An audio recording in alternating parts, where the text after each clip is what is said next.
Abra sua Bíblia na primeira carta do apóstolo Paulo a Timóteo.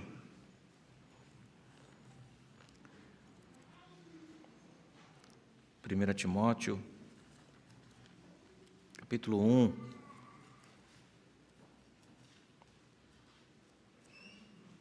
Primeira Timóteo, capítulo 1. À medida da permissão do Senhor, nós pretendemos estudar esta carta com os irmãos. E hoje veremos o capítulo 1, versículos 1 a 11. Nosso foco será, então, esta sessão, capítulo 1, essas sessões, capítulo 1, versículos 1 a 11. Assim diz a Bíblia, as Sagradas Escrituras, palavra de Deus. Paulo, apóstolo de Cristo Jesus, pelo mandato de Deus, nosso Salvador, e de Cristo Jesus, nossa esperança, a Timóteo, verdadeiro filho na fé, graça, misericórdia e paz da parte de Deus Pai e de Cristo Jesus, nosso Senhor.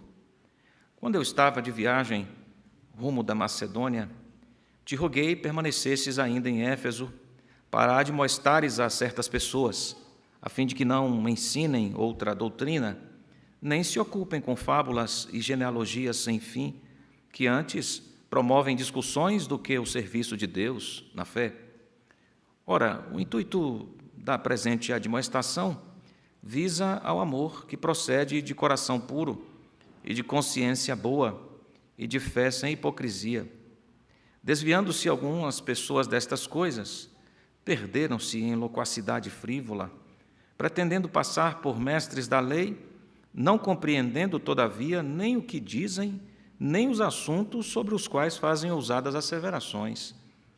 Sabemos, porém, que a lei é boa, se alguém dela se utiliza de modo legítimo, tendo em vista que não se promulga a lei para quem é justo, mas para transgressores e rebeldes, irreverentes e pecadores, ímpios e profanos, parricidas e matricidas, homicidas, impuros, sodomitas, raptores de homens, mentirosos, perjuros e para tudo quanto se opõe à sã doutrina, segundo o evangelho da glória do Deus bendito, do qual fui encarregado. A grande crise da humanidade, desde sua expulsão do Éden, tem sido a resistência à verdade. A grande crise, fundamentalmente, vai surgir por conta da oposição do coração humano à verdade, especialmente no nosso tempo, em que a verdade tem sido, pelo menos em tentativas,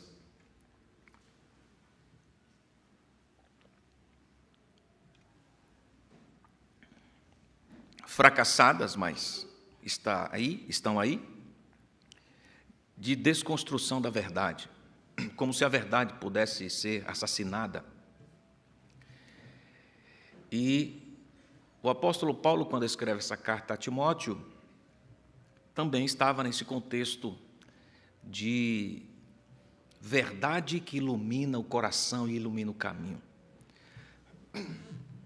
O livro de Atos termina com Paulo em Roma, preso.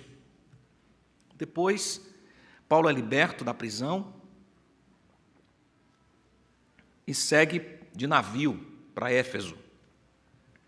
No caminho, conforme ele já havia prometido lá na carta a Filemon, lá no verso 22, ele passa em Colossos, e de Colossos vai a Éfeso. Timóteo sai de Filipos para se encontrar com Paulo em Éfeso, e juntos eles lideram uma importante diligência para a resolução de um problema gravíssimo envolvendo duas lideranças da igreja de Éfeso, que se enveredaram pelo falso ensino e estavam tentando contaminar a igreja. Eram dois líderes plantados na igreja de Éfeso que se venderam à mentira e agora estavam contaminando a igreja. Paulo se reúne com Timóteo para resolver o problema com essas duas peças. E ele faz menção dessas duas figuras Aí no capítulo 1, versículo 20, Himeneu e Alexandre, a situação caminhou para um estreito tão apertado que não houve outra solução para resolver aquele problema com aqueles líderes insubordinados, insubmissos e rebeldes, que Paulo conclui que eles tinham que ser excluídos da igreja. Então, a disciplina última foi a exclusão, é a expressão que encontramos aqui na frase, os quais entreguei a Satanás, que é uma maneira de Paulo escrever a Timóteo para dizer que aqueles homens foram excluídos da igreja. Após esta situação delicada, difícil, Paulo vai para Filipos e deixa Timóteo em Éfeso.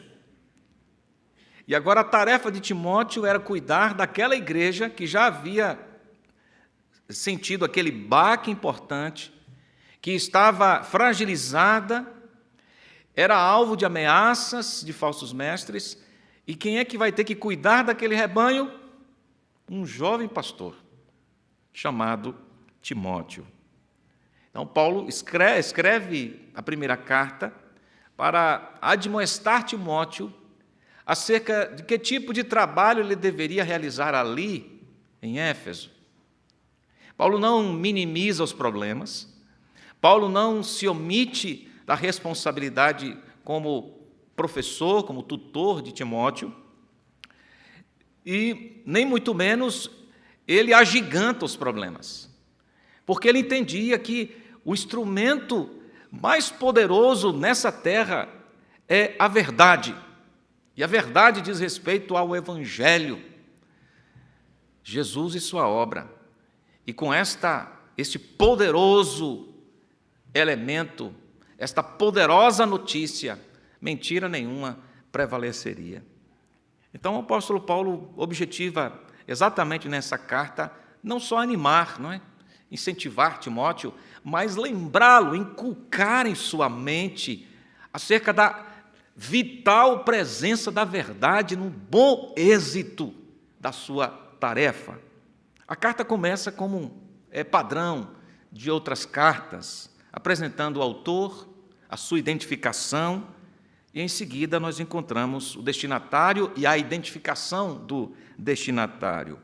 Agora veja que, nessa breve apresentação dos versos 1 e 2, Paulo já alinha sua identidade com seu pertencimento.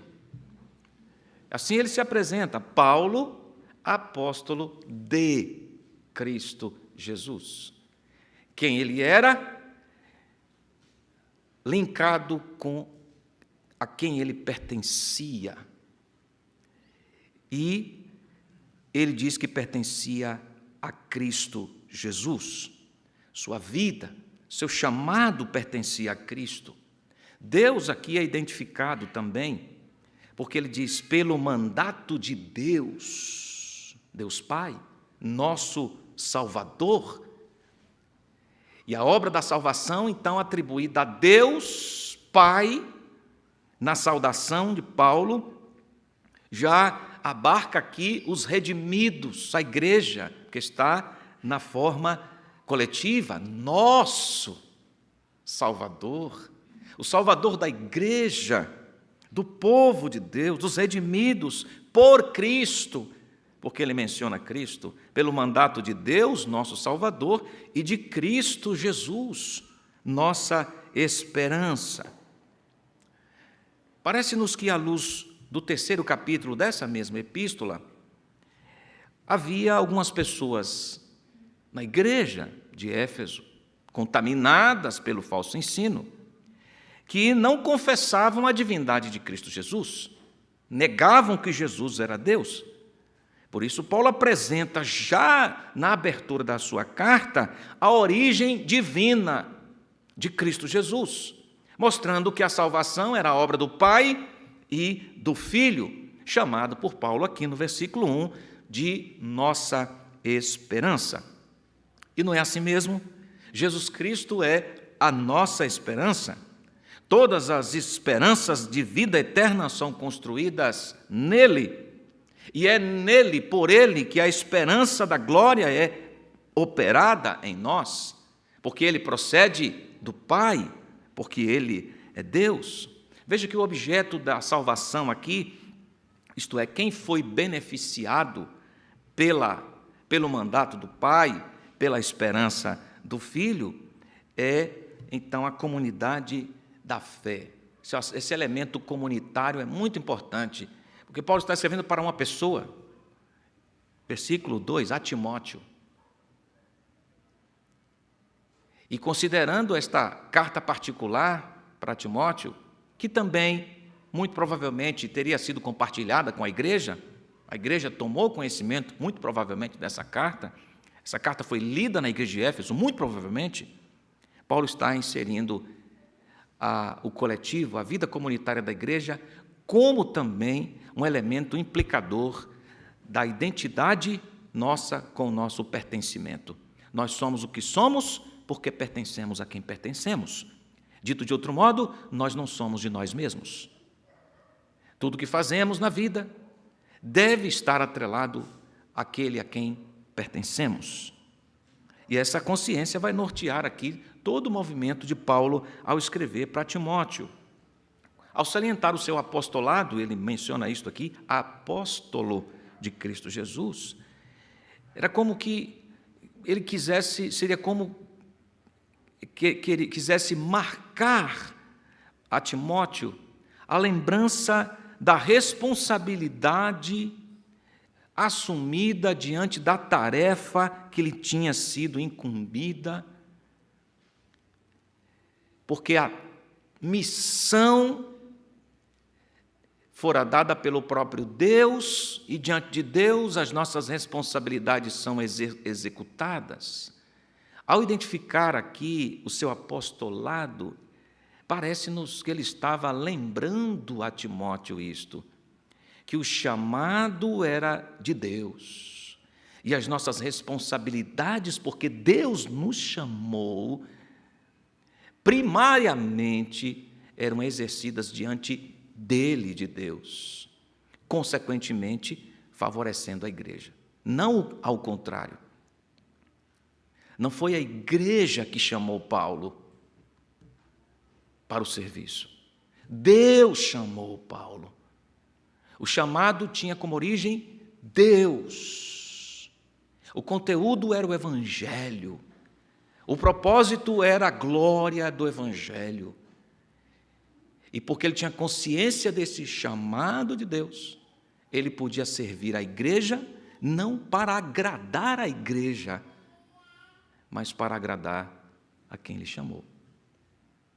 Isso é muito importante, porque o tom de toda a carta, para quem tinha um grande desafio pela frente, não só por conta da sua idade, mas por conta do gigantesco desafio em Éfeso, se não considerasse esse elemento do chamado, teria muita dificuldade para o exercício do mesmo.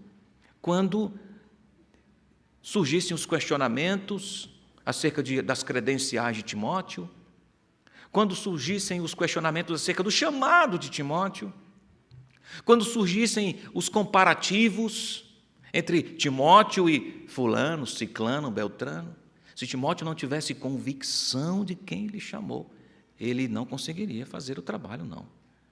Então, Paulo identifica já de imediato isto, sua identidade com seu pertencimento e seu trabalho com quem lhe chamou. Com quem lhe chamou. E aí ele também menciona Timóteo aqui como um parceiro seu, como alguém que também foi presenteado com fé, com graça e misericórdia. Ele chama Timóteo de verdadeiro filho na fé. E a escolha dessa palavra não está aqui fortuitamente, aleatoriamente. Por que Paulo chama Timóteo de verdadeiro? Porque era a verdade, o emblema, a bandeira que estava sendo erguida no trabalho. Era a verdade com a qual Timóteo deveria caminhar abraçado, era com ela. Porque havia muita gente que se dizia nova convertida, gente que dizia ter conhecido a Cristo, mas vivia tão esdrúxulamente, tão estranhamente ao chamado, que não dava para asseverar que aquele testemunho era proveniente de alguém verdadeiramente convertido. Porque a nossa confissão é reverberada pelas nossas ações, nosso testemunho. Se o nosso testemunho é incongruente com a nossa confissão, não combina com a nossa confissão, tem muito ruído no meio, tem coisas estranhas que, no mínimo, devem levar-nos a questionar se nós realmente conhecemos a Cristo. Porque quando conhecemos a Cristo e temos consciência do ligamento, da ligação entre o chamado e pertencimento, então os frutos, as ações correspondentes à imitação de Cristo são visíveis, não há como negar. Mas tinha gente que achava que podia passar uma maquiagem da fé no rosto e sair por aí dizendo que era crente. Então Paulo chama Timóteo de verdadeiro filho na fé. Porque Deus usou Paulo para, pregando o evangelho, ser instrumento para a iluminação dos olhos espirituais de Timóteo e sua conversão. Mesmo ele tendo sido criado nas sagradas letras, foi Paulo que pregou o evangelho e ele pôde juntar aquilo tudo que havia ouvido quando criança, e agora o Espírito de Deus operou, fazendo que tudo aquilo para ele tivesse clareza e compreensão. Paulo considerava como um pai espiritual, nesse sentido, de alguém que levou o evangelho a Timóteo. E Paulo chama Timóteo de seu cooperador, alguém que estava engajado na mesma obra, alguém que estava no mesmo barco. Agora imagine isso, se essa carta fora lida pela igreja, que testemunho para a igreja, sabendo que o pastor jovem que estava lá era da mesma estirpe, da mesma envergadura de Paulo, apesar da sua idade. Paulo chama assim, meu filho na fé, verdadeiro filho na fé, graça, misericórdia e paz. Todos os benefícios que desfruto, ele também desfruta. Paulo está dizendo isso. O mesmo Deus que me chamou, também chamou Timóteo. Deus Pai, Cristo Jesus, nosso Senhor.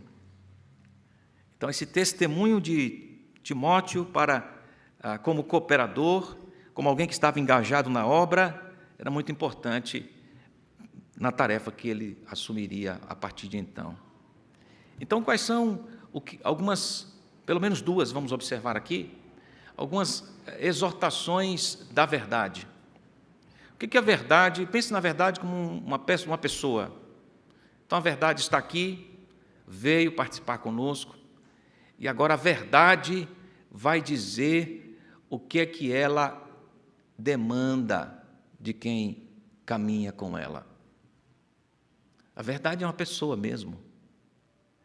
João 14,6 nos diz quem é essa pessoa.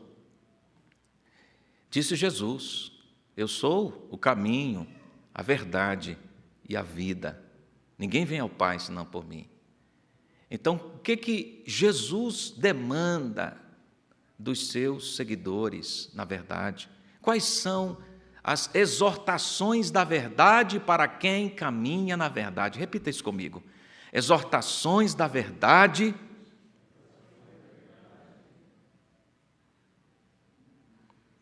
Mas repito como alguém que veio para cá, mas antes comeu cuscuz em casa, não é? Exortações da verdade. Para quem caminha na verdade. Eu falei de cuscuz, mas podia ser pequi, aí a Fabrícia iria se animar mais um pouco, não? Exortações da verdade para quem caminha na verdade. Primeira delas, primeira exortação. Instrua na verdade. Versículo 3. Quando eu estava de viagem, rumo da Macedônia, te roguei que permanecesses ainda em Éfeso para admoestares a certas pessoas, a fim de que não ensinem outra doutrina, nem se ocupem com fábulas e genealogias sem fim, que antes promovem discussões do que o serviço de Deus na fé. Ora, o intuito da presente admoestação visa ao amor que procede de coração puro e de consciência boa e de fé sem hipocrisia. Desviando-se algumas pessoas destas coisas, perderam-se em loquacidade frívola, pretendendo passar por mestres da lei, não compreendendo, todavia, nem o que dizem, nem os assuntos sobre os quais fazem ousadas asseverações. O trabalho a ser realizado em Éfeso era, como disse anteriormente, muito desafiador. Uma das primeiras coisas que Paulo tem que fazer em Éfeso é excluir duas pessoas, porque estavam mancomunadas com o falso ensino, estavam influenciando a igreja. E Paulo, então, exorta Timóteo para a necessidade de que o trabalho lá incluiria disciplina. Escreve para reconhecer que os problemas da igreja em Éfeso estavam atrelados à doutrina. E Timóteo teria que resolver esses problemas. Como que Timóteo deveria resolver problemas relacionados à doutrina, ao ataque da verdade, à verdade? E Paulo diz: ensine a verdade. Na verdade. O número daqueles que se opunham ao Evangelho estava crescendo. Éfeso estava localizada numa região muito estratégica, muita gente passava por ali de vários lugares, e a igreja ali sofria ataques de falsos mestres que vinham de vários lugares e encontravam guarida ali na cidade e na igreja. Desviados da fé, penetrados na igreja, infiltrados na igreja, estavam influenciando mal a igreja. A igreja precisava ser cuidada, porque o desvio da verdade significa perder-se em loquacidade frívola, versículo 6. Viver na abundância da incoerência. Eles nem sabem o que dizem e não sabem nem as consequências, as implicações das complexas asseverações que fazem, versículo 7. Então, Paulo utiliza uma linguagem militar, de ordem, para dizer a Timóteo sobre a sua tarefa de combate ao erro. Ordene, versículo 3. Ordene a expressão, versículo 4, versículo 5, 6, 7. Quando eu estava de viagem rumo da Macedônia, te roguei permanecesses em Éfeso ainda para admoestares a certas pessoas, a fim de que não ensinem outra doutrina. Ordene a essas pessoas para que elas não falem outro assunto senão Cristo, o Evangelho. Outra aqui não é algo que seja parecido, que tenha a mesma similaridade, mas é outra coisa de mesma natureza. Não. Outra aqui é de natureza diferente, marca diferente, propósito diferente, constituição diferente. Se Jesus, o Evangelho, é a verdade, outra coisa que não o Evangelho é de natureza distinta da verdade. Então, a palavra usada aqui por outra exatamente comunica isto, que é algo completamente diferente. E por isso está em conflito com a verdade, porque é de outra natureza. Não é só a cor que é diferente, não é só o tamanho que é diferente, o formato é outra constituição, outra natureza. Outra doutrina contrasta com a sã doutrina do verso 10. Se opõe à sã doutrina, versículo 10. É outra coisa, não tem nenhuma relação com a verdade. Por isso é que não deveria ser ensinado.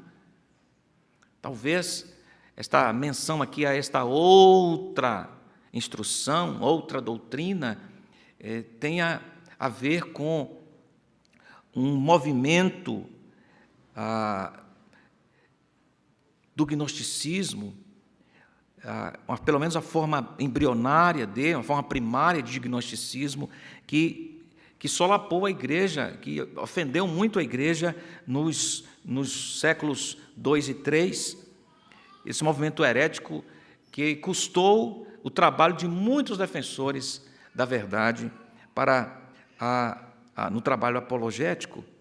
Os gnósticos da igreja primitiva afirmavam possuir algum tipo específico de conhecimento, gnose ou gnosis, da química espiritual do universo, uma espécie de intuição esotérica em relação às obras da natureza divina, e que tinha a capacidade de nos levar a Deus, de compreender os mistérios de Deus. Ao dizer isto, ao defender isto, de um outro conhecimento que nos permitiria ter acesso a Deus, às coisas de Deus, aos mistérios de Deus, os gnósticos estavam propondo a substituição do Evangelho, a apreensão de outro conhecimento, outra. E que o Evangelho só não era suficiente. Então, somente certas pessoas que tinham essa intuição especial, meio que esotérica, tinham esses privilégios. Essa era uma tentativa de ataque à suficiência de Cristo. E Paulo diz a Timóteo: Timóteo, instrua na verdade. Usa a palavra admoestar aqui 2 vezes, pelo menos, nessa sessão. Admoesta. Instrua, exorte, aconselhe, ensine na verdade. Agora, essa instrução, admoestação a estas pessoas que estavam flertando com a mentira, outro conhecimento, outro evangelho, deveria ser movida pelo amor. Versículo 5. Ora, o intuito da presente admoestação visa ao amor que procede de coração puro, de consciência boa, de fé sem hipocrisia. Então, a fonte desse movimento em direção ao próximo, nesse caso específico, aqueles que estavam resbalando, que estavam se atropelando, confusos, enganados pela mentira, o movimento para a instrução destes era o próprio amor a Deus, de quem instruía, no caso Timóteo. O amor a Deus de todo o coração, alma e entendimento, era a força motriz que moveria Timóteo a admoestar os insubmissos, insubordinados, aqueles que estavam sendo enganados e se auto-enganando. Timóteo deveria instruir na verdade, porque amava a Deus, e como resultado desse amor, amava a igreja.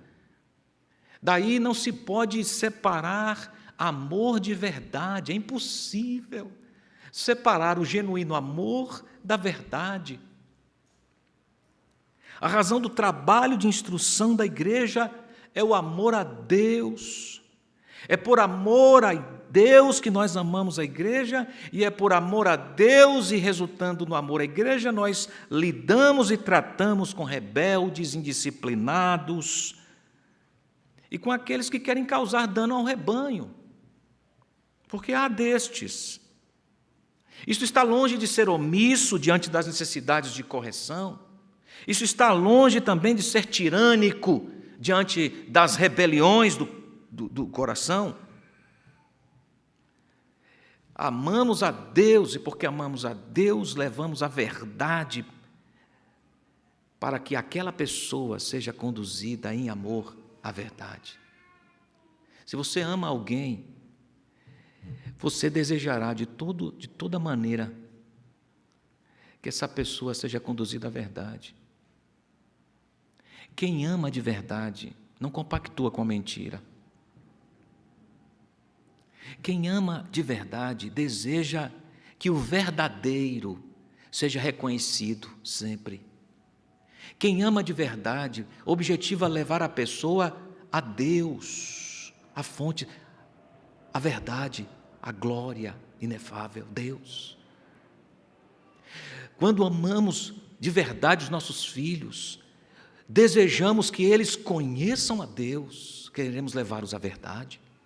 Quando amamos de verdade os cônjuges, queremos que eles sejam levados ao reconhecimento de Deus e se deliciem na glória e na beleza de Cristo.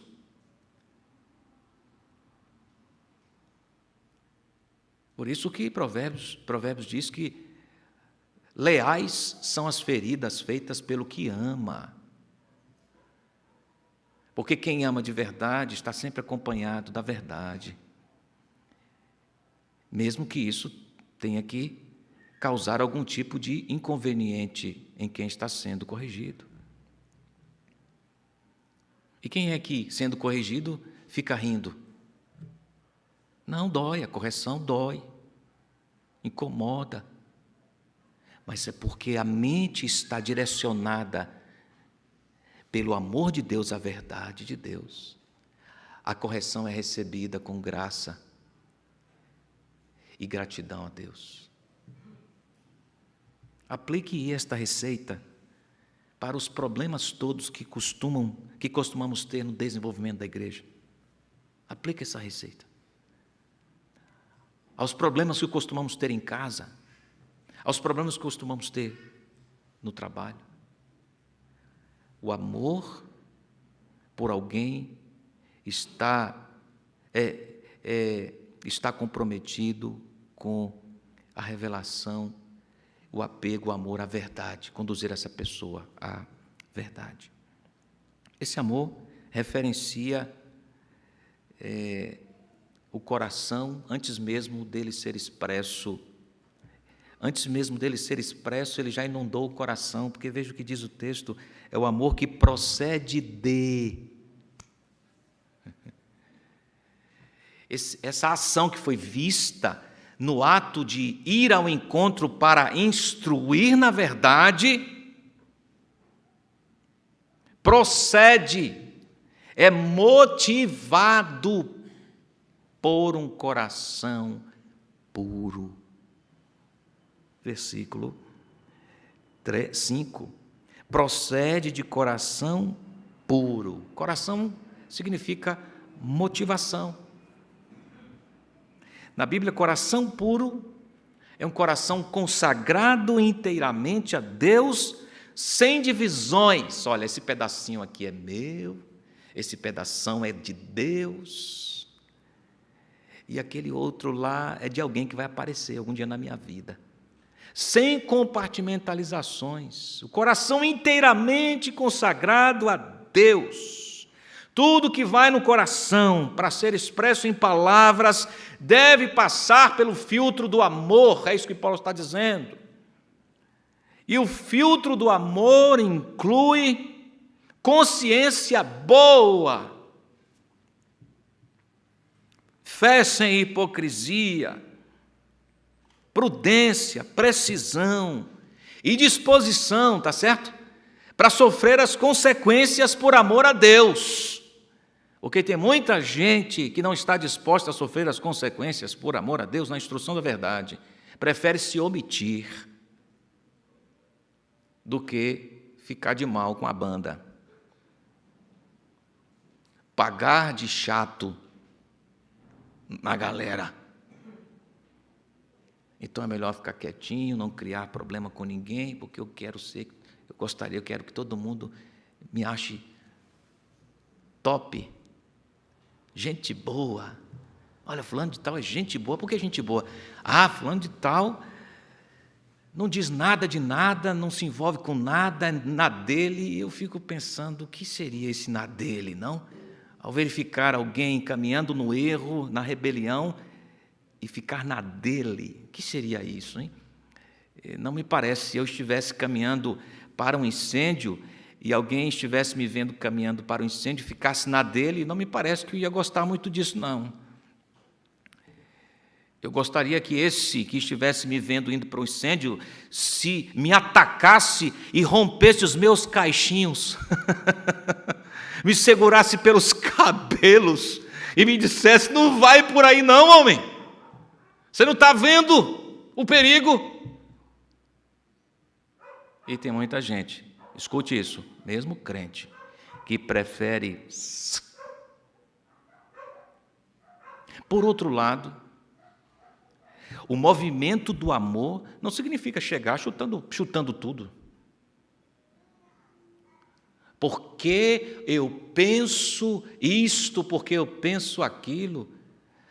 Por isso, a força que move a verdade aqui, a ação, a força que move a ação da instrução da verdade é amor. É o amor. É o amor que te faz você pensar antes de falar. Agora veja comigo, ô santo varão, homem do lar, ô cabeça abençoada do lar. Quantas vezes a gente fala sem pensar em casa, não? E a senhora, santa, virtuosa irmã, quantas vezes perde a virtuosidade porque falou sem pensar? É o compromisso, na verdade, em amor, que nos faz refletir, pensar, antes de falar, antes de emitir um juízo. Consciência boa tem relação com aquilo que é agradável, aquilo que é perfeito, aquilo que produz satisfação, e satisfação só há em Cristo. Consciência aqui é mente. Mente é um instrumento para julgar as coisas. Tudo passa pela mente. Tudo passa pelo escrutínio da mente. A mente recebe, julga, é uma espécie de peneira. É tão importante isto, que Paulo escreve aos Filipenses, lá no capítulo 4, separa um tempo para dizer aos irmãos o que eles deveriam pensar.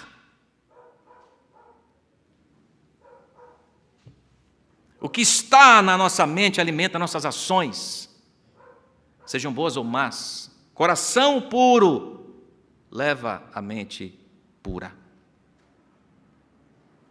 Agora veja como era a consciência dos falsos mestres. Capítulo 4, versículo 2 dessa carta. Vá comigo lá.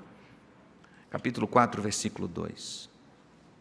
Como era a consciência dos que haviam se enveredado pela mentira. 4:2. Pela hipocrisia dos que falam mentiras e que têm, leia, cauterizada a própria consciência. Insensíveis, consciência empedernida.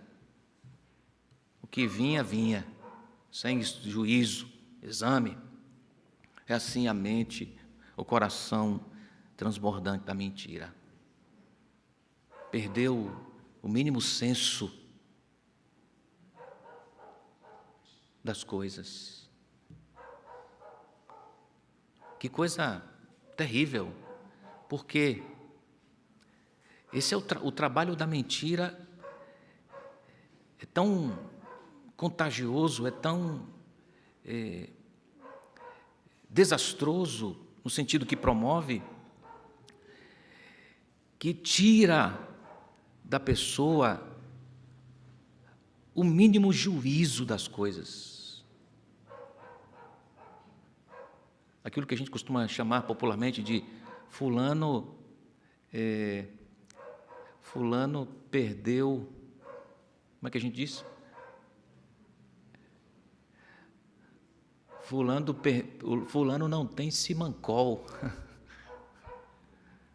Poxa vida, agora eu fui lá para a década de 90, os mais jovens vão entender absolutamente o que isso significa, não é?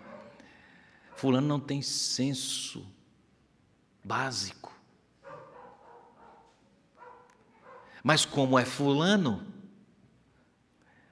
aí as pessoas passam a imitar o senso do ridículo nas mínimas coisas. É o trabalho terrível, desconstrutor da mentira. Depois Paulo fala de fé sem hipocrisia, fé sem engano. Fé hipócrita era o que manifestavam os falsos mestres. Então, a primeira instrução aqui que Paulo dá a Timóteo foi: exortações da verdade para quem caminha na verdade. Instrua na verdade. Ensine, admoeste. E admoestar é forte, porque fala de transmissão formal, como esta, e transmissão informal, o dia a dia, andando na semana, se colocando ao lado de alguém para conduzir esta pessoa à verdade. A verdade é Cristo. Até quando, pela graça de Deus, os olhos forem abertos e esta pessoa se deparar com quão formoso é Cristo. Então, quando ela se deparar com a formosura de Cristo, ela não vai querer viver por outra coisa, por mais ninguém a não ser Cristo. Não haverá beleza no mundo que substituirá Cristo, porque quem contemplou a formosura de Cristo não substitui por nenhuma beleza efêmera desse mundo. Instrua na verdade. Segunda e última observação para a nossa edificação nessa noite. Segunda exortação da verdade para quem anda na verdade. Obedeça-me.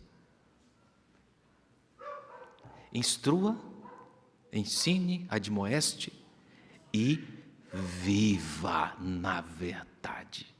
Versículo 8 até o versículo 11.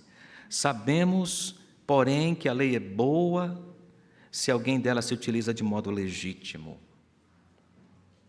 O que seria utilizar a lei de modo legítimo? Seria não adulterá-la para fins pessoais, não distorcê-la para interesses pessoais.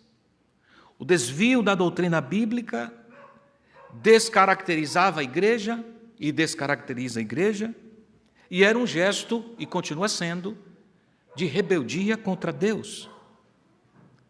Nós cremos que as Sagradas Escrituras é o fundamento de nosso ensino e de nossa prática. Algumas pessoas da época aqui parece que estavam usando a lei fora do seu propósito. Alguns falsos mestres, irmãos contaminados pelo falso ensino, alegavam que poderiam também serem justificados obedecendo à lei.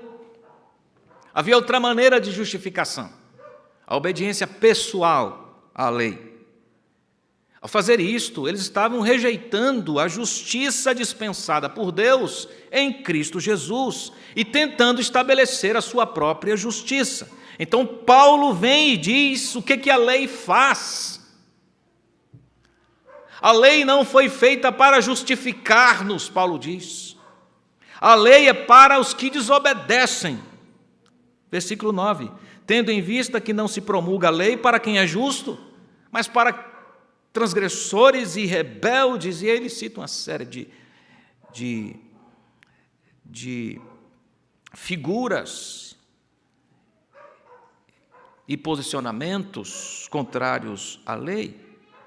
A lei não foi feita para o justo, a lei foi feita para desobedientes, rebeldes, a fim de contê-los, refreá-los, mostrar-lhes sua falência moral, sua incapacidade inteira. A lei era útil como regulador moral da vida. A lei nos mostra o que Deus ordena, mas não possui o poder capacitador para a gente fazer o que a lei diz. A lei nos mostra como é a vida santificada, a aparência de uma vida santificada, mas a lei em si não tem o poder santificador.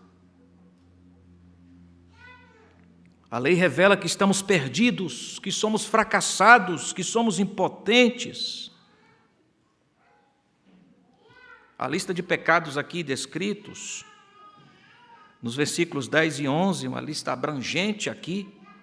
Observe que os 3 primeiros pares falam dos transgressores da lei, dos rebeldes, irreverentes pecadores, estão em pares aqui, transgressores e rebeldes, irreverentes e pecadores, ímpios e profanos. Esses 3 primeiros pares falam do comportamento, da variedade de comportamento pecaminoso mostrado dentro e fora do coração, que culmina com a rebeldia, se mostra para as pessoas. Depois encontramos uma lista específica de pecados que se opõem aos 10 mandamentos. Por exemplo, lá em Êxodo 20:12, nós encontramos o mandamento: honra teu pai e tua mãe. Aqui na lista de 1 Timóteo 1, descrevendo a rebeldia dos homens para com a lei de Deus, diz que os homens matam os pais e mães, são os parricidas e matricidas, melhor dizendo. Em Êxodo capítulo 20, versículo 13, encontramos: não matarás. Nessa lista aqui, descrevendo a rebeldia dos homens para com a lei de Deus, encontramos os homicidas. O mandamento diz: não adulterarás, Êxodo 20:14. Aqui na lista, descrevendo a rebeldia dos homens para com a lei de Deus, os homens são adúlteros e pervertidos, a expressão impuros e sodomitas. Em Êxodo 20:14, ainda encontramos: não furtarás. Aqui na lista, descrevendo a rebeldia dos homens para com a lei de Deus, os homens são raptores de homens, usurpam aquilo que não lhes pertencem. Êxodo 20:16, o mandamento diz: não dirás falso testemunho contra o teu próximo. Aqui na lista, descrevendo a rebeldia dos homens para com a lei de Deus, os homens são perjuros, mentirosos, são aqueles que juram falsamente. E aí a lista termina com tudo quanto se opõe à sã doutrina. A palavra sã doutrina é referência ao ensinamento sadio. O ensinamento sadio diz respeito ao Evangelho, à pessoa de Cristo, faz referência a Deus, tal qual Ele se apresenta, se revelou nas Escrituras Sagradas. O que estavam fazendo os falsos mestres? Distorcendo a finalidade da lei. Então, o que eles estavam tentando ensinar na igreja? Estavam fazendo isso mesmo. Eles diziam que a lei, alguém que obedecia à lei, podia conseguir resolver o assunto do agradar a Deus pela sua obediência, tão simplesmente. É somente o Evangelho, o que Jesus fez, que pode dar o estímulo que honra a Deus para a obediência. Alguém disse que a principal razão pela qual as pessoas, de modo geral, falham em seus esforços é que elas não conseguem compreender em um nível profundo do coração o que Jesus fez. Então, porque não conseguem compreender o que Jesus fez, porque o fim da lei é Cristo, para a justiça de todo aquele que nele crê. O objetivo da lei era apontar para Cristo, o único que pode justificar-nos, levar-nos a Deus. E é por Ele que nós, então, ancorados no seu trabalho, no seu labor, vivemos em obediência a Deus, não por nós mesmos. Quem entendeu o que Cristo fez, entendeu o seu posicionamento diante da lei. Não vai viver de forma pregressa, rebelde à lei, e também não vai viver de maneira legalista, achando que seu esforço é suficiente para obedecer, e que não cumpre 5, 6, 7, 10, 20 itens, está fora. Então não é assim também com relação às nossas labutas em casa com os filhos, pensando na obediência. Quantas frustrações. ouvi de um filho, uma vez, um aconselhamento, ele dizendo para mim, chorando, ele dizia: eu não consigo alcançar o padrão exigido pelo meu pai. E ele estava ferido e machucado com aquilo, porque ele não entendeu o que Cristo fez. Porque se ele tivesse entendido o que Cristo fizera, ele entenderia suas frustrações e entenderia por que obedecer e por que evitar certas coisas. Então, no final das contas, o que nós precisamos em casa também é do Evangelho. Os nossos filhos precisam do Evangelho. Precisam compreender que não é por eles, é por Cristo. E ao compreender quem Cristo é, o que Cristo fez, eles se enamorarão, serão envolvidos pelo amor de Cristo e viverão por Cristo e para Cristo, e não simplesmente tentando atingir metas que os seus pais definiram, ou eles acharam que foram definidas estão essas metas. O padrão não são os pais, nem filhos, e nem era Timóteo. O padrão era Cristo. Então, Timóteo, tem muita gente vivendo de uma maneira que desvirtua a lei, achando que a justificação, a obra da salvação vem devido à obediência à lei. Mas a lei foi dada para mostrar que vocês não conseguem, ninguém consegue viver de maneira agradável a Deus. Mas em Cristo Jesus nós entendemos a lei, e em Cristo Jesus nós obedecemos a lei, não para a salvação, mas porque fomos salvos. Viva então, Timóteo, na lei, obedecendo, obedeça.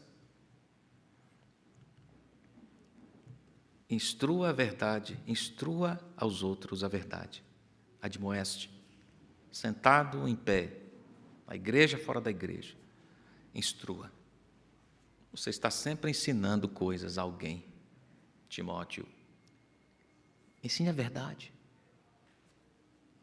E em segundo lugar, Timóteo, viva isto. Obedeça-me. Isso é verdade dizendo a Timóteo. Porque tem gente que não está vivendo assim.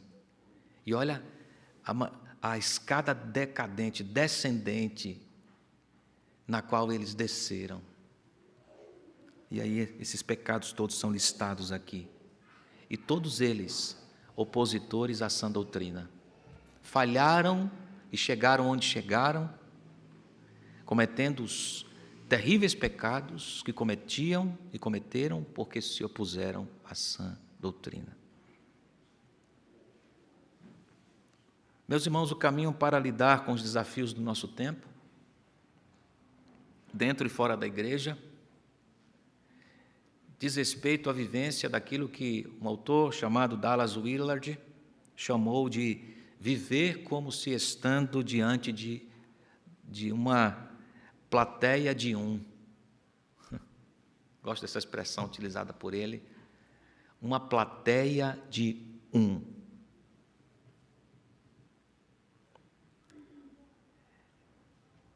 Nós vivemos conscientes de que estamos diante de Deus. E o que interessa são os interesses de Deus. É o nome de Deus. O chamado foi de Deus. Nós prestaremos contas a Deus. Vivemos pelos regramentos da vida perene, e esses regramentos estão em Deus. Vivemos diante de uma plateia de um, Deus. O grande problema dos fariseus e legalistas da época de Jesus é que a plateia não era de um, era de todos, eles queriam agradar a todos. Mateus 6. Faziam para todos, para estarem saírem na selfie de todo mundo.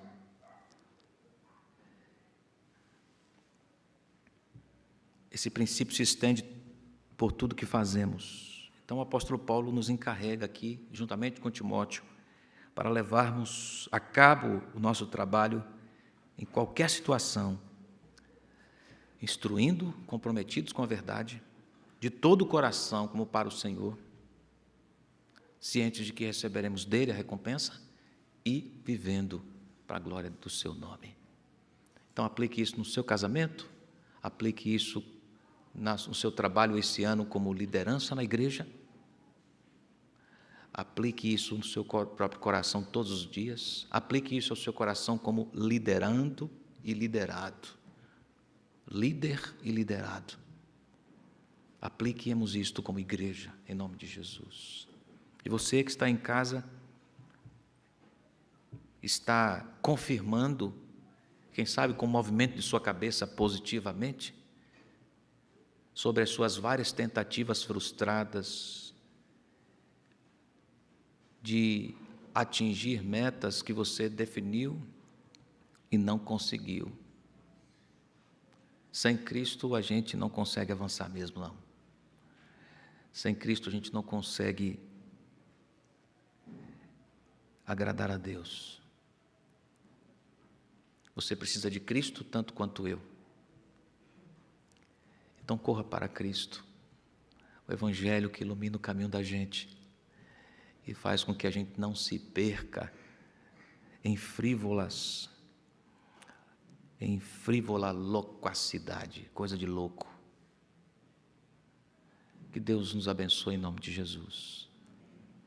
Vamos ficar em pé, preparando nosso coração para a celebração da ceia. O Evangelho é comunicado novamente e a Santa Ceia diz respeito ao que Cristo fez no Calvário, entregando-se por nós. Que bela pintura nós temos aqui, vívida pintura. O Evangelho visto dessa maneira tão singularmente amorosa.